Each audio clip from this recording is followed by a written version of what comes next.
जय हिंद जय भारत। वीडियो शुरू करने से पहले अगर आपने हमारे चैनल को सब्सक्राइब नहीं किया है तो जरूर करें। भारत की राजधानी दिल्ली में 2020 में हुए दंगों की रिपोर्ट आ गई है जो अचूक संघर्ष न्यूज़पेपर में फ्रंट पर दी गई है, आप देख सकते हैं। उत्तर पूर्वी दिल्ली में जो दंगे 23 फरवरी 2020 की रात से शुरू होकर 29 फरवरी 2020 तक चले, यह दंगे 6 दिनों तक जारी रहे, जिसमें उत्तर पूर्व दिल्ली के जाफराबाद इलाके में रक्तपात, संपत्ति विनाश, दंगों और हिंसक घटनाओं की एक श्रृंखला थी, जिसमें कुछ लोग मारे गए और 200 से अधिक लोग घायल हुए थे। यह दंगे मुख्यतः भीड़ द्वारा मुसलमानों पर हमला करने से शुरू हुए थे। हिंसा समाप्त होने के एक सप्ताह से अधिक समय के बाद सैकड़ों घायल अपर्याप्त रूप से चिकित्सा सुविधाओं से वंचित थे। 24 फरवरी 2020 को जाफराबाद और मौजपुर में हिंसक झड़पें हुई थी, जिसमें एक पुलिस अधिकारी और एक प्रदर्शनकारी के मारे जाने की खबर थी। सीएए समर्थक प्रदर्शनकारियों और सीएए विरोधी प्रदर्शनकारियों ने परस्पर एक दूसरे पर पथराव किया और घरों, वाहनों और दुकानों में तोड़फोड़ की। पुलिसकर्मियों ने प्रदर्शनकारियों के खिलाफ आंसू गैस और लाठीचार्ज का इस्तेमाल भी किया था। मुसलमानों को हिंसा के लिए निशाना बनाया गया। मुस्लिम पुरुष का हिंदुओं के विपरीत आमतौर पर खतना किया जाता है। व्यक्ति के धर्म का पता लगाने के लिए पहले उनके निचले कपड़ों को हटाने के लिए मजबूर किया गया।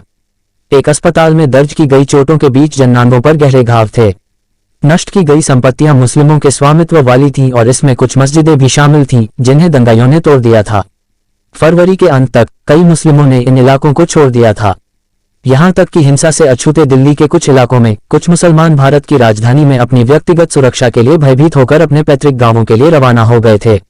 दंगों की शुरुआत उत्तर पूर्वी दिल्ली के जाफराबाद में हुई थी, जहां भारत के नागरिकता संशोधन अधिनियम 2019 के खिलाफ महिलाओं द्वारा बैठकर सीलमपुर जाफराबाद मौजपुर मार्ग पर जाम लगा था। 23 फरवरी 2020 को सत्तारूढ़ हिंदू राष्ट्रवादी भारतीय जनता पार्टी भाजपा के एक नेता कपिल मिश्रा ने दिल्ली पुलिस से सड़कों को खाली करने का आह्वान किया, जिसमें उन्होंने अपने समर्थकों की मदद से खुद ऐसा करने की धमकी दी। मिश्रा के अल्टीमेटम के बाद हिंसा भड़क उठी। ज्यादातर मौतों का कारण बंदूक की गोली थी। प्रारंभ में हिंदू और मुस्लिम हमले समान रूप से घातक थे, लेकिन 25 फरवरी 2020 के बाद मरने वाले लोगों में मुसलमानों की संख्या बढ़ गई थी। हेलमेट पहने और लाठी, पत्थर, तलवार या पिस्तौल लेकर दंगाई राष्ट्रवाद के भगवा झंडे लेकर मुस्लिम इलाकों में घुस गए, जबकि पुलिस मूक दर्शक बनकर खड़ी रही। जय श्री राम, भगवान राम की विजय के नारे लगे। शिव विहार के पड़ोस में हिंसक पुरुषों के समूहों ने 3 दिनों तक मुस्लिम घरों और व्यवसायों पर हमला किया। दंगाइयों ने खाना पकाने के गैस सिलेंडरों का उपयोग विस्फोटक की तरह किया।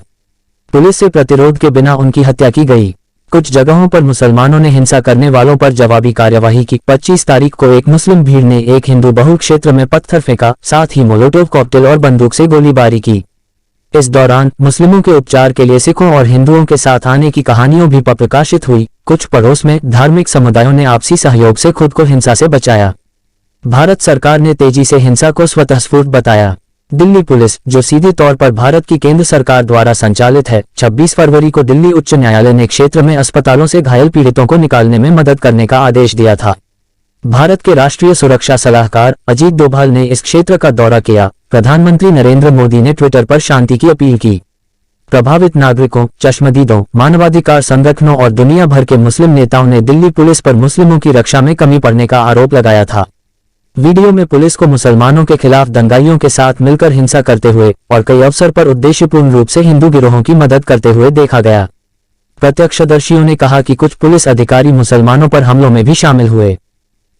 उत्तर पूर्वी दिल्ली में बसे हिंदू मुस्लिम के घनी बस्तियों वाले इलाकों में हिंसा भड़काने के बाद कुछ हिंदू संगठन मुसलमानों के प्रति शत्रुता को और भड़काने के प्रयास से मुस्लिम हिंसा के कथित पीड़ितों की परेड आयोजित की।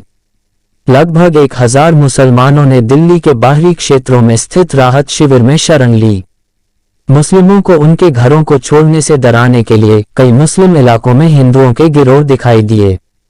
प्रचलित मुस्लिम विरोधी रवैये के बीच दिल्ली में वरिष्ठ वकील दंगा पीड़ितों की ओर से मामलों को स्वीकार नहीं कर रहे थे।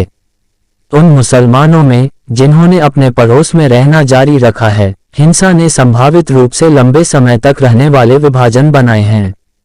दंगों के बाद कम से कम 2 हफ्तों के लिए दिन के दौरान हिंदू और मुस्लिम एक दूसरे से बचते थे और रात को बाधाओं के साथ अपनी गलियों को अवरुद्ध कर देते थे।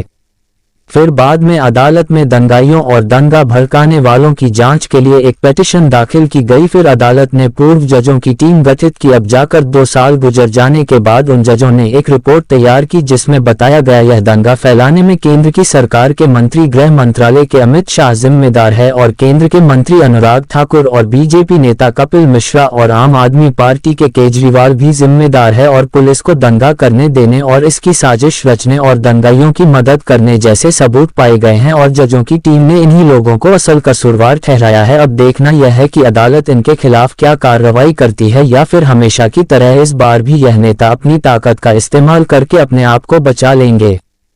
हैरत की बात तो यह है कि आज भी हजारों मुसलमान जो बेवकूफ़ी होने के बाद भी संगीन धाराओं में जेलों की सलाखों के पीछे अपनी जवानियों को बर्बाद कर रहे हैं और ना जाने कौन कौन सी आजियतों से उनको गुजारा जा रहा है और उनके घर वाले और उनके मासूम बच्चे, बीवियां और माँ बाप, भाई बहन आज भी उनकी एक झलक देखने को तरस रहे हैं। अब देखना यह है कि जिन लोगों का इसमें नाम है क्या उनके ऊपर कार्यवाही होगी, क्या उन्हें सजा मिल पाएगी। अगर वीडियो अच्छा लगा है तो वीडियो को शेयर और चैनल सब्सक्राइब जरूर करें। यह सूचना हिंदी न्यूज़पेपर अचूक संघर्ष के आधार पर दी गई है।